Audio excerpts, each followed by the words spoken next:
पुणे आणि नाशिक या दोन शहरांना जोडणारा महत्त्वाचा जो पुणे नाशिक महामार्ग आहे तो सध्या जलमय झालेला पाहायला मिळतोय आणि हा मार्ग जलमय झाल्यामुळे या मार्गावरती मोठ्या प्रमाणामध्ये वाहतूक कोंडीली झालेली आपल्याला पाहायला मिळते. या ठिकाणी पाहतो की सध्या वाहनांच्या लांबच लांब रांगा या ठिकाणी लागलेल्या आपल्याला पाहायला मिळतोय, कारण की रात्रभर या परिसरामध्ये मोठा मुसळधार पाऊस या परिसरामध्ये पडला आणि याचाच परिणाम या ठिकाणी असलेले जो रस्ता आहे त्या रस्त्यावरती मोठ्या प्रमाणामध्ये पाणी साचलेलं पाहायला मिळतं. या ठिकाणी पाहतो की सध्या पूर्णतः रस्ता जलमय झालेला आहे.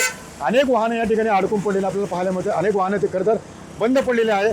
त्यासोबत या परिसरामध्ये असलेली चाकण औद्योगिक वसाहत असेल येथील कामगारसुद्धा मोठ्या प्रमाणामध्ये अडकून पडलेले पाहायला मिळते, कारण की सकाळचा जो वेळ असते ती कंपनीच्या कामाची असते आणि अनेक कामगार वर्ग सध्या या ठिकाणी अडकून आपल्याला पाहायला मिळते, कारण की रात्रभर या ठिकाणी मुसळधार पाऊस आहे आणि त्यासोबत 2 दिवस या परिसरामध्ये रेड अलर्ट जारी केलेला असला तरी या परिसरामध्ये सध्या मुसळधार पाऊस आहे तो या ठिकाणी परिसर आपल्याला पाहायला मिळतोय आणि अनेक ठिकाणी सध्या खरं तर मोठ्या प्रमाणामध्ये पाऊस पडतो आणि याचा परिणाम सध्या जनजीवन या ठिकाणी विस्कळीत झालेला आपल्याला पाहायला मिळतं. मात्र सध्या तरी पुणे नाशिक महामार्ग हा ठप्प झालेला एकंदरीत पाहायला मिळतं. काही प्रवासी आपल्यासोबत आहेत.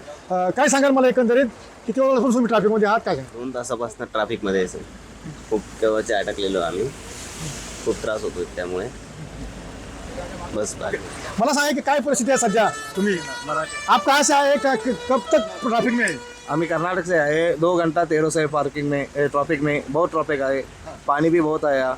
इसको क्या तर करने का गवर्नमेंट को बता दो जरा.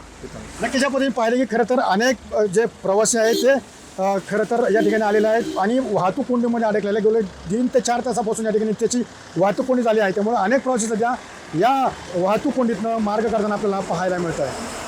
तर अभिषेक सेन TV9 मराठी, चाकण, पुणे.